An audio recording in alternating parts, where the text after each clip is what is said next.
Break से पहले हमने आपको बताया किस तरह से कर्नल अजीत सिंह की टुकड़ी वहां पहुंच चुकी थी, लेकिन अब मदद की जरूरत थी और पाकिस्तानी घुसपैठिए हर हाल में इस चोटी पर दोबारा कब्जा करना चाहते थे। कर्नल अजीत सिंह की टीम के पास गोलियां भी खत्म हो चुकी थी, लेकिन उन्होंने हिम्मत नहीं हारी।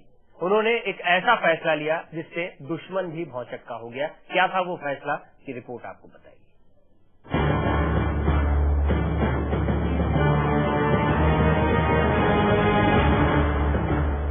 92 घंटे से ज्यादा का वक्त बीत चुका था।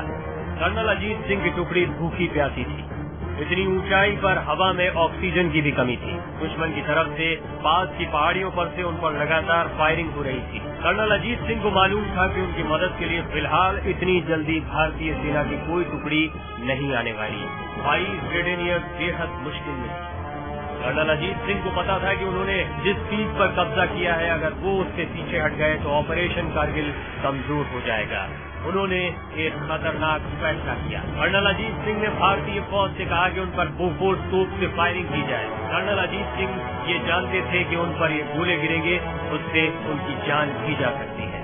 दरअसल ये बहादुरी की वो मिसाल थी जिसकी कहानी आज भी फौज में सुनाई जाती है। कर्नल अजीत सिंह ने सोचा कि जब तक बोफोर्स तोप के गोले इस पहाड़ी पर गिरते रहेंगे, तब तक पाकिस्तानी घुसपैठिए इस पर कब्जा नहीं कर पाएंगे। हुआ भी ऐसा, गोले गिरने लगे, उनके एक एक साथी मरने लगे। खुद कर्नल अजीत सिंह पूरी तरह जख्मी हो गए, लेकिन उन्होंने तिरंगे की शान को कम नहीं होने दिया। कैमरामैन शहनवाज खान के साथ Manish Shukla, live India, battalion sector.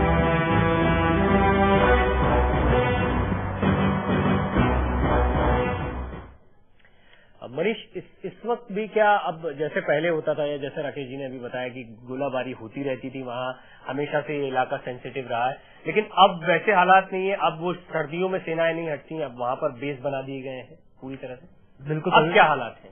बिल्कुल, पहले ये होता था ऑपरेशन कारगिल से पहले सेना अपने बैरकों में लौट जाया करती थी। ये होता था कि सिर्फ एक पेट्रोलिंग टीम भेजी जाती थी जो गर्मी जब शुरू होती थी देखती थी कि क्या सब कुछ सही है कि नहीं।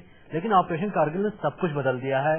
सेना हर वक्त पूरे साल वहाँ पे बंकरों मौजूद होती है, फॉरवर्ड पोस्ट में रहती है सेना, पूरी तरीके से वहाँ बर्फ जमी रहती है जाड़ों के दौरान।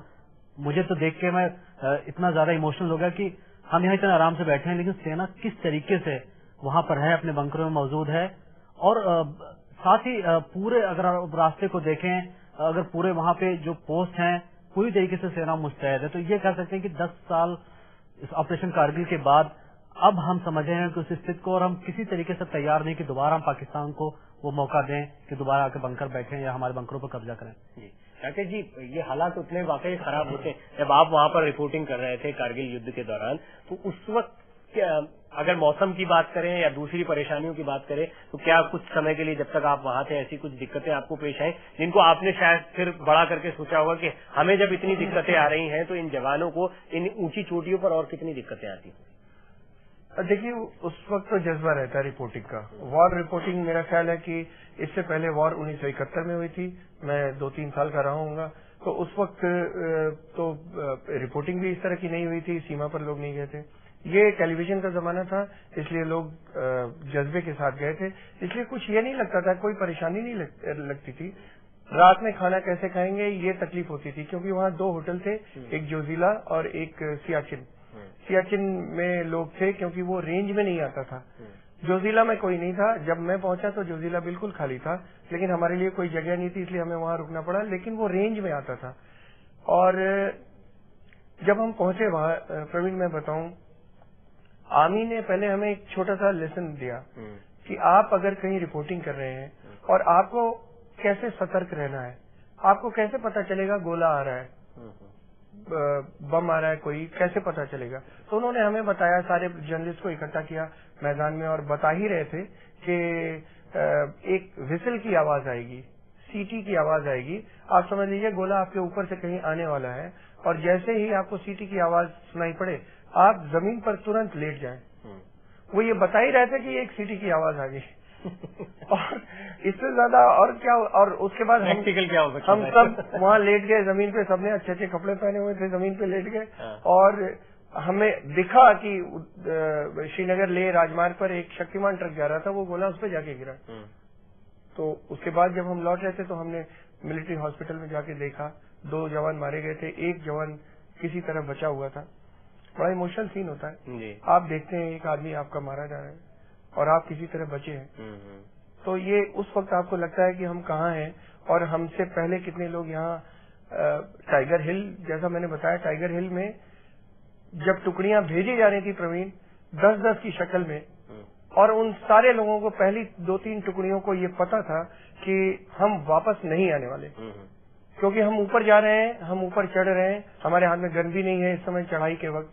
ऊपर से अगर उन्होंने एक पत्थर भी फेंक दिया तो हम नीचे चले जाएंगे, और ऊपर से शूटिंग भी होती थी और पत्थर भी फेंकते थे वो। तो ये समझ लीजिए कि पहले 2-3 10-10 की टुकड़ियां तो खत्म ही हो गई, शहीद हो गए, वो यूं ही शहीद हो गए बिना लड़े। उसके बाद के लोगों को ये था कि उसके बाद जाके उन्होंने लड़ाई लड़ी।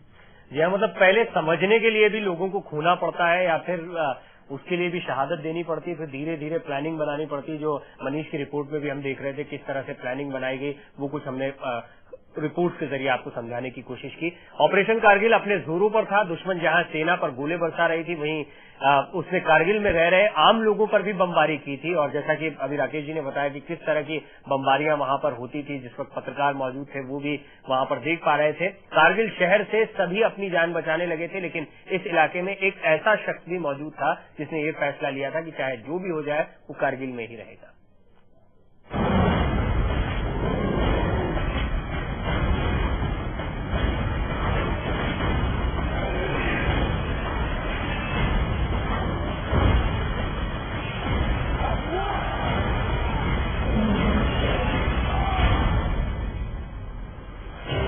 पाक घुसपैठियों ने हैवानियत की हर हद पार कर दी थी।